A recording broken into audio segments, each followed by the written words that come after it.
I can't really say how fast it's going to happen, but I'm going to tell you all that when it comes to the state of, or the fake state of Israel, they're not going to last. I know they're not going to last. And I say this because it is pretty obvious now, based on now what the Times of Israel is saying. 1 in 4 Israelis is considering leaving the country. That's a pretty big number as of this moment. 1 in 4 Israelis are considering leaving the country. 30% of Arabs, 26% of Jews. Granted, this is Times of Israel. So you really have to think that there is somewhat of an undercount that is going on here. Secular Jews, more inclined than religious, security, politics, employment, and cost of living are top concerns.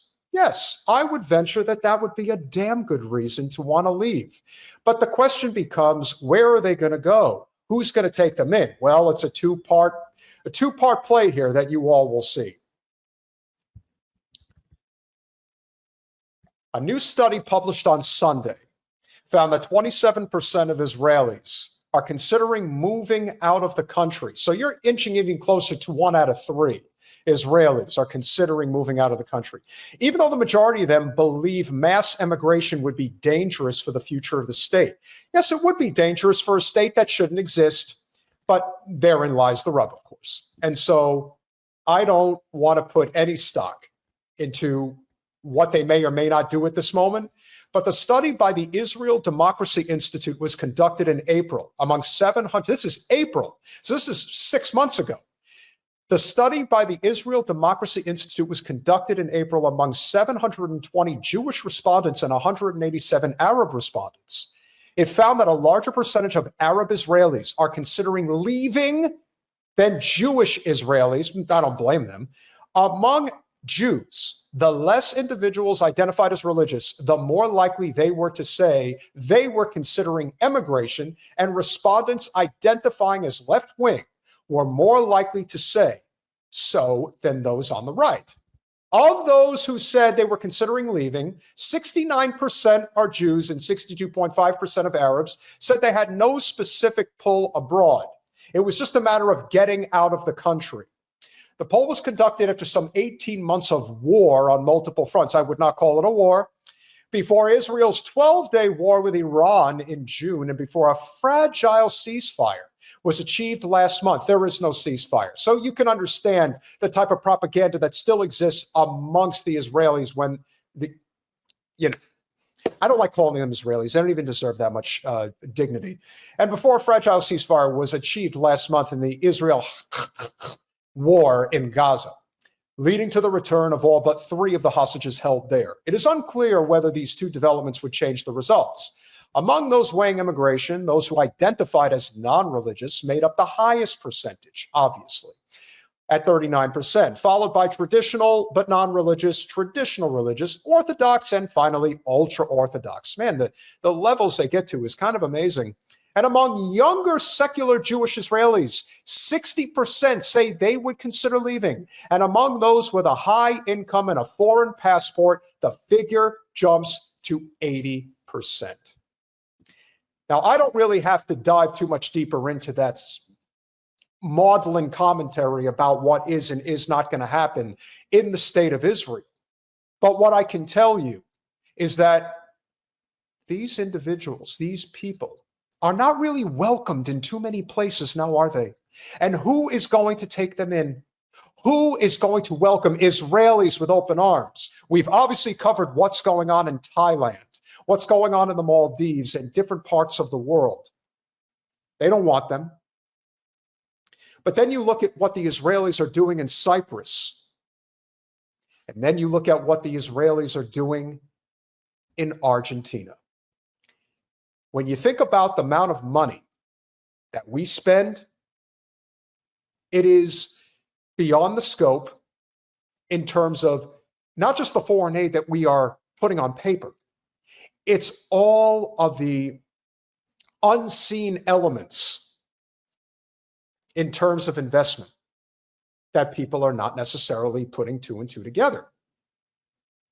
And that brings us to Argentina. Now, why is it that we would be throwing so much capital at Argentina, knowing that Milei Akowski is basically sinking Argentina into the seventh circle of hell? Well, you basically set up a bribery system. And all the Israelis, just as their Nazi brethren from yesteryear, that's where they're going. How do I know that that's where they're going? This is a pretty good indicator. Israel es un ejemplo radical de todos estos valores que hicieron a Occidente grande, porque en su fundación era poco más que un desierto, y en tan solo casi 80 años fue convertido, gracias al trabajo incansable de sus ciudadanos, en un oasis de prosperidad y crecimiento. Por eso, apoyar a Israel es necesario para nuestro país, porque significa apoyar los valores que hace 100 años nos hicieron grandes. See that, guys? The values that made us great 100 years ago. So Milei is already doing exactly what we would anticipate that he's going to do, and that is the floodgates are going to open up for the Israelis to leave Israel and come to Argentina. So if you see a lot of flights from Tel Aviv to Buenos Aires that are going to start to show up when you go to the airport, or you're just looking at different flight logs in terms of where people are going, well, let me assure you, this is one of the main destinations that the Israelis are going to relocate to. It couldn't be more obvious. In spite of everything that's going on right now, Milei wants you to know just how much Argentina absolutely loves Israel. Crosses his heart and hopes to die, stick a needle in his eye, eat a horse manure pie. And he would. I mean, he did make out, practically humped the wall. What won't he do for a few extra bucks? Well, maybe he'll let us know. Nos hicieron grandes, pero que abandonamos y por abandonarnos nos hundimos en la miseria. Es así que hoy más que nunca tenemos que redoblar nuestro compromiso con el bien y la verdad, tanto dentro como fuera del país. Hoy más que nunca es nuestro deber moral defender la verdad de estos valores judeo-cristianos. And you tell me, what exactly does he have in mind when he talks about Judeo-Christian values? As far as I can tell, the whole concept of Judeo-Christian values is a blasphemous, irredeemable ideology. And so much of it, in my humble opinion, is embedded in the Schofield Bible. But for me, I also believe that so much of it is really constituted and wrapped up in the whole concept of the for-profit industrial complex that is religion. There's a lot of money tied up in this. We're going to get to Rob McCoy later in the evening. It's going to be a long evening, but it's going to be a fun one. When we get to Rob McCoy, what you guys are going to understand is that this is all about a cottage industry. This is all about money, pure and simple. And whether or not Charlie Kirk fully understood the scope of what he was getting himself into by rejecting Israel, you cannot have the most influential youth organization amongst the Christian Zionists in the United States and say, point blank, I reject this soundly. You are effectively eliminating the golden goose. How else are you going to make money off people if you don't support Israel? That's kind of a tough one. But Milei, oh, he'll say whatever needs to be said to make that money, baby. He'll dance on the head of a pin. He'll hump a pin if he has to. Might hurt a lot up his rectum, but hey, if it pays well enough, there's a world leader, if you want to call him that, who's willing to do it. Heck, I'm surprised Milei is not encouraging the U.S. to invade Venezuela yet, but Lord knows that could be next. So we'll continue.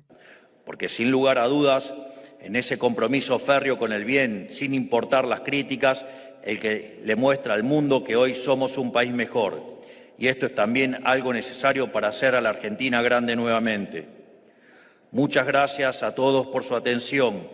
Que Dios lo bendiga y que las fuerzas del cielo nos acompañen. I'm Israel High.